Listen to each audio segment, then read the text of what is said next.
Welcome back to the American Tradition, everyone. Jeremy Mack, pastor, farmer, localist, essayist, host of the American Tradition. Thought I'd make a special edition video about what I think the future of Donald Trump is. I mean, for those of us who are political observers, I've told friends that, the way some of you look forward to um, the Olympics every 4 years, I sort of look forward to presidential elections. This has been a pretty long cycle, similar to the one we saw in 2000 between Bush and Gore, even though I think most of the media complex, and I think through the media complex, the American population has pretty much been beaten into submission through this election cycle, even though I think there's still a lot up in the air.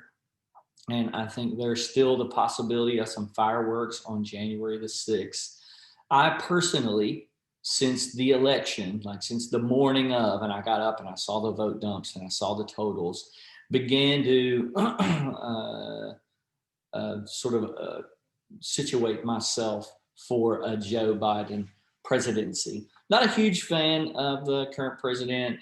Personally, I did not vote for him in 2016. I did vote for him in 2020. I just think the other side of this debate, the left in the Democratic Party, are just far worse than anything Donald Trump could do in another 4 years. So while not being a super big fan of the current president, I do find him a very interesting figure. And so I thought I'd talk about what I thought the future for Donald Trump was or could be. This is a very interesting time to be alive. And Donald Trump's a unique figure. He's a man of boundless energy. Most people don't realize that he rises really early, that he works really long hours, that one of the things that caught the sort of the leftover Obama people in the White House off guard was how much harder he worked and how President Obama was generally not a hard worker. I'm not insulting him and saying he's lazy. No one becomes president of the United States because they're lazy. We're just saying that he had more of a normal work ethic, and Donald Trump had more of a severe sort of work ethic, and that he was up earlier than everybody else. He worked harder than everybody else. So one of the things, even though with Donald Trump we see he has many flaws, he's a man of boundless energy, especially at his age. I think he's 74 years old. So, but another interesting thing about Donald Trump is he is also a man of, I would say, boundless grudge capacity too. He will not forget what has happened to him over the last 4 years. I do not think he is about to walk off into the sunset. Now, maybe he just wants to go back to Mar-a-Lago, play some golf, drink whatever, umbrella drinks he drinks on a regular basis, and ride off into the sunset, maybe set the stage for Don Jr.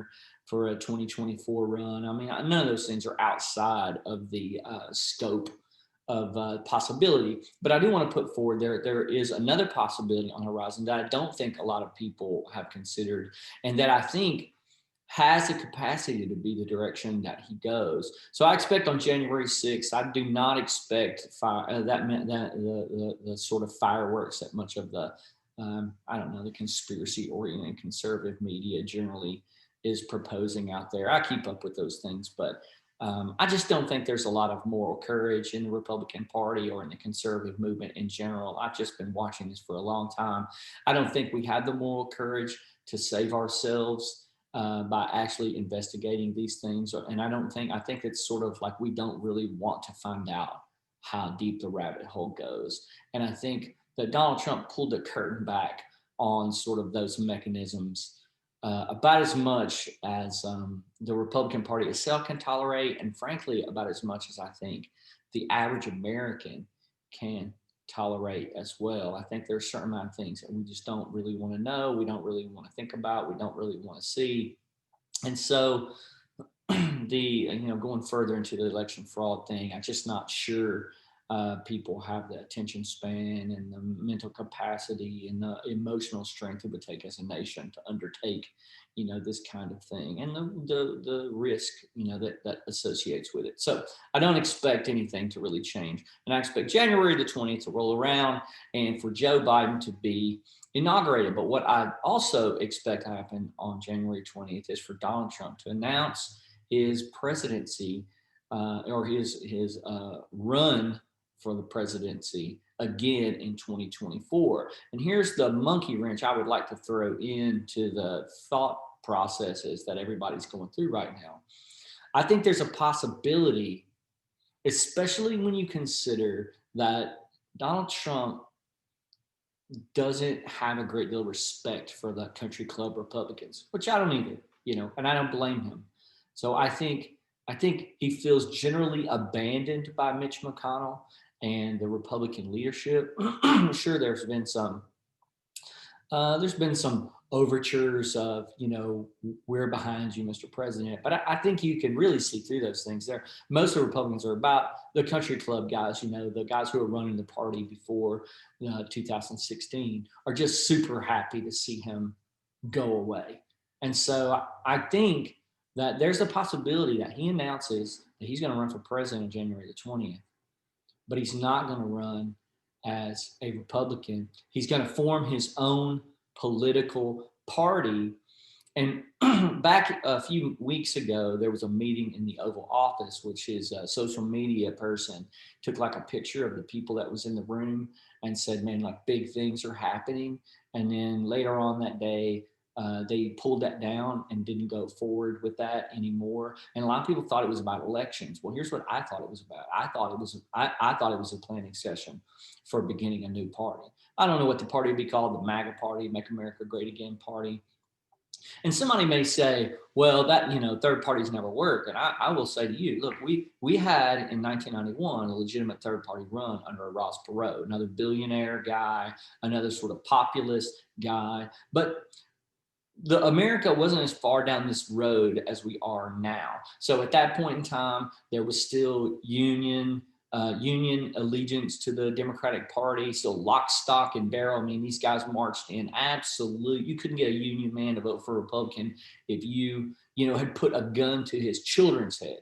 I mean, they were sold their soul to the Democratic Party. That is not the case right now anymore. And everything that Ross Perot did predict about NAFTA, the way it would erode the middle of America out, destroy Ohio, destroy Pennsylvania, destroy, Wisconsin, destroy these places and turn them into sort of bombed out towns, bombed out places, without very little economic sort of opportunity. What he said about NAFTA during that time period came true. And those people are now decoupled from the Democratic Party. And the Democratic Party decoupled them in general because the social justice hierarchies, the intersectional ideas that run identity politics in the Democratic Party are basically those people in those bombed out towns are generally, whites, white males, generally too, that are without jobs and, the meth and opioid, sort of pandemic. We have a different sort of pandemic going on in the world today. You've got one with COVID, but you also have another that is drug related, and it actually has caused the mortality rates or the life expectancy rather of generally white men and whites in general to actually fall for the first time, I think, in the history of the United States in the last few years. And so when you look at Donald Trump starting a new party, you have to take a couple things into account. First of all, there are a lot of Republicans that will go with him. You should not doubt that. There are a lot of Republicans who will go with him. Middle class people, blue collar people who are already Republican or lean sort of libertarian, constitutionalist. They'll go. They'll go with him. I also think that there's a lot of people that were brought into the party in 2014, 15, leading up 15, particularly leading up to 2016 election. And then over the 4 years, there's a lot of people who were brought into the party. A lot of people who'd never voted before voted in 2016. And then a lot of people, their second time voting was 2020, but then even more people voted in 2020, even for the first time. So Donald Trump, no matter what you think about him, he brought a lot of people into the political arena into, and specifically into the Republican Party, they do not have allegiance to the Republican Party. They have allegiance to Donald Trump, which brings us to the other side of that equation, which is the Democratic side of this. Donald Trump also got a significant group of people, generally working class whites, which are a majority population in most of Middle America. He brought them out of the Democratic Party and into the Republican Party. But again, I would tell you that they don't have any allegiance to the Republican Party. Most of those people are still registered Democrats. So when you count registered Democrat voters, you're actually counting those guys. So if he was to start a new party on January 20th, I think he would probably have representatives in Congress that would go with him. I think that there are some, especially Republicans in Congress who came in since 2016, that might go with him as well. And you have the capacity to have immediate representation in Congress.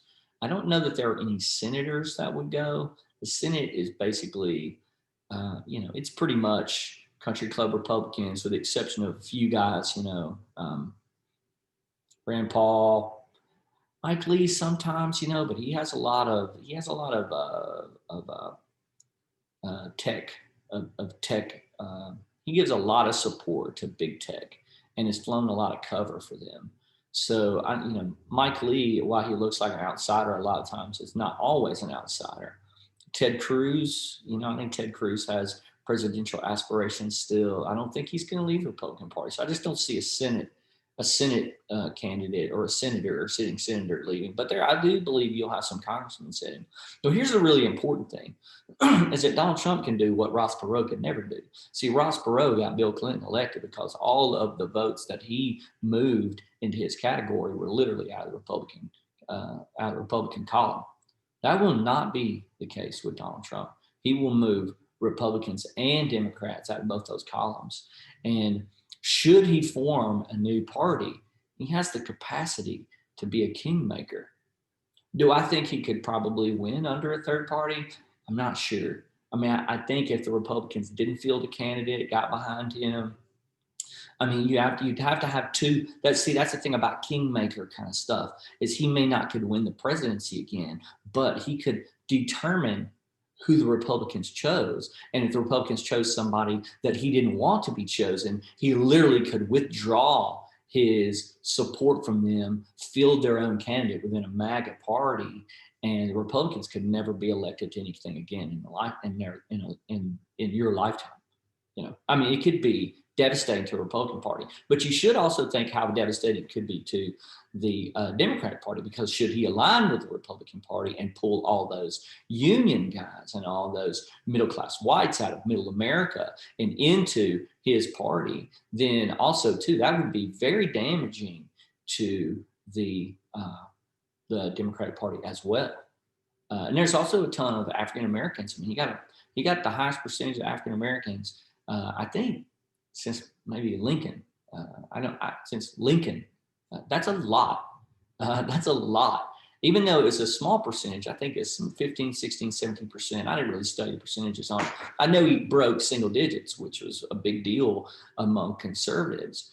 As a matter of fact, it was a long-standing sort of tradition that if conservatives ever got something like 15 to 20% of the vote, that the Democrats would be pretty much out of luck and unable to be elected again. I think we just saw that it was not true, but still, you start getting a number approaching 20%. You start getting a number approaching, a big number approaching Hispanics as well, which you also saw.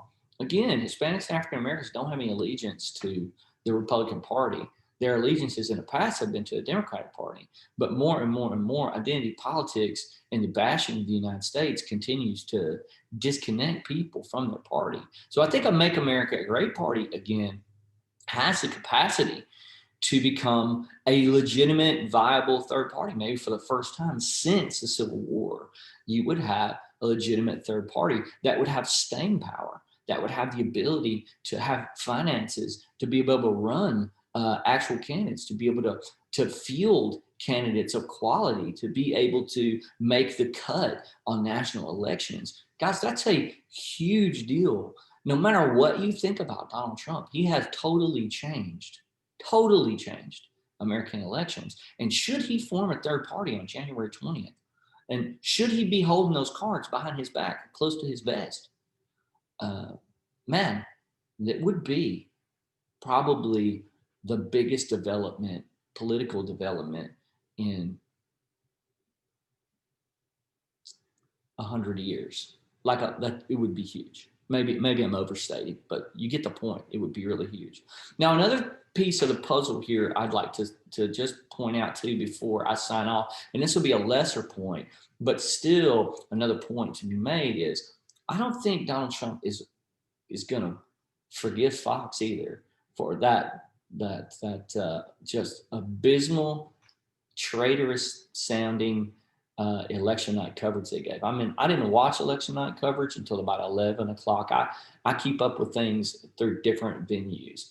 I mean, I think news media is so biased. I prefer to think for myself. So I don't like people to do my thinking for me. And so anyway, I didn't turn it on until about 11 o'clock that night. What I watched from 11 to 1 was the worst election coverage I had ever seen in my life. And I'm talking about someone who is a keen political observer. Like, I like politics. I even keep up with it when I'm trying not to keep up with it. And I've seen a lot of election night coverage. It was terrible. One of the first things that was said on Fox News somewhere around 11 o'clock by one of these corporate hacks was that how accurate the polling turned out to be. Well, the polling was garbage. The Republicans were supposed to lose 12 seats, ended up picking up 18 seats. That's a 30-seat swing. That's ridiculous. The worst polling I've ever seen. Donald Trump was supposed to be down by 10 points and we went to bed that night with him winning. So anyway, I don't think Donald Trump's going to forgive Fox News. And I don't think that the run-of-the-mill blue collar, sort of conservative, constitutionalist, libertarian-oriented folks are also going to forgive them. I think, Tucker Carlson is probably going to continue to do pretty well. Maybe Laura Ingraham for a while, maybe Hannity for a while, but Hannity's sort of waning anyway. He's sort of a vestige of the neocons, the Bush era kind of things. Even though he's a big Trump fan, I mean, he'll swing with whatever I think Republican. I don't think he's gonna move at all. But I mean, just what my point is here. My point is that Newsmax has picked up a bunch of new people. There's also One American News Network picked up a bunch of new people. You might start seeing the Trump money machines get going behind the scenes under the leadership of a savvy guy like, say, Don Jr., and start conglomerating. Maybe Newsmax and the OAN throw a ton of big new Trump money in that direction. Then you might see people like Blaze and Glenn Beck go that direction. He's pretty populist. He's pretty astute as well. I mean, he's a little conspiracy theory oriented, but he does some really good reporting in general, does some good coverage. I mean, he's a very entertaining man. Shown some staying power. They built a television side, a broadcast side of that organization. So these are not slubs, these are not people who are not astute. You start combining some of these things, and you're gonna have, and you start throwing some real money at it and some new platform money at it, and you start setting up some free speech platforms at it. And what you're looking at is a parallel system beside the existing system, the third party that exists, that CNN can't just block out, that Newsmax can't, or like Fox can't just block off. Legitimate people, legitimate money, big groups of Americans descending on your capital, descending in your states, having rallies, forming political parties, forming separate news organizations, separate media organizations, because the media has become so in the tank propaganda oriented for the state. It's just a propaganda organ for the state now. It used to be the fourth estate. It was their job to investigate, and discover the lies of government, because government doesn't have the market forces in place that holds it in check. So we have, a media force is supposed to be holding in check. Well, they didn't have it. We don't have it anymore. And so a third party, legitimate third party, and a legitimate challenge to the media monopoly, you have the capacity to have both those things in short order with just a little bit of conglomeration, just a little bit of, say, you merge a couple of these organizations and throw a bunch of money at it. And you've already got, the right already has a pretty significant network of media. Now, it's not very, I don't mean to offend anybody, but it's not very good media. Mostly it's opinion oriented kind of all the time. And I'm not saying the New York Times is not opinion oriented all the time. I'm just saying that the right generally doesn't report a lot. They, report very focusedly around certain things. So in order to have that new media complex, you're going to have a more sophisticated, you're going to have like a more sophisticated coverage. You're going to have to stop a lot of the, conspiracy theory kind of thing. And look, I'm not saying there's not conspiracies in the world. There are conspiracies in the world.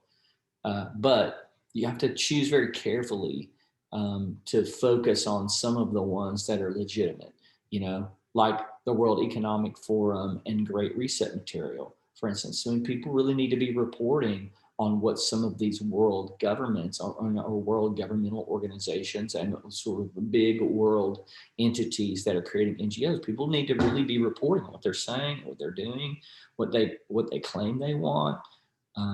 When somebody makes a video like the World Economic Forum did recently and say by 2020, 2030, you will own nothing and you will be happy. People need to report on that.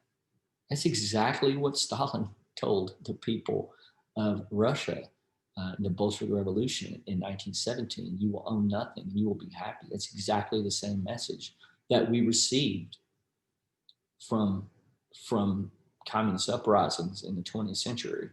And so things like that need to be reported. To wrap this video up, I think Donald Trump has a very, very unique opportunity that could develop in the early part of 2021 that will be some of the most, sort of culture changing and culture and like media challenging and political establishment challenging in maybe the modern history of the U.S. That's what the video I want to make. That's a special edition of What's Donald Trump's Future? The possibility maybe it's a third party, a viable third party. And the possibility is also a separate media complex that challenges the existing media complex and is viable and is able to actually take, eyeballs, which is very important, actually take eyeballs away from the current media complex and form a parallel system that can challenge and that can report and that can present alternative narratives to the current mainstream media monopoly narrative that you have. Those are very important things. And I think those are things you should be looking at as we head into 2021. All right, may the Lord richly bless you guys. Have a great new year. And let me know if you like videos like this, this kind of special edition, these thought-provoking videos. Make sure to share us out there, get our names out there, get our vids out, and head over to the Locals. By the way, just started a channel over on locals.com. It's $1 a month. Eventually, I'll be putting all my exclusive content over there and trying to build an audience over there. But Dave Rubin's done a great job. Always thankful to people who are promoting free speech and maintaining the tradition of free speech, which is an American tradition, maintaining free speech in the United States, especially political and religious speech. So very much need to do those things, very much need to be transitioning away from these big tech oligarchs like YouTube and Facebook and heading over and doing work in other places. So make sure to head over there. I know it's $1 a month to support the American tradition, but we really would appreciate it. It would help us to put out better videos, more quality videos, do some more reporting, add some people that think like-minded with us to the way we report and make videos and things like that, up our production, be really good for everybody all the way around. Thanks again. Bye-bye.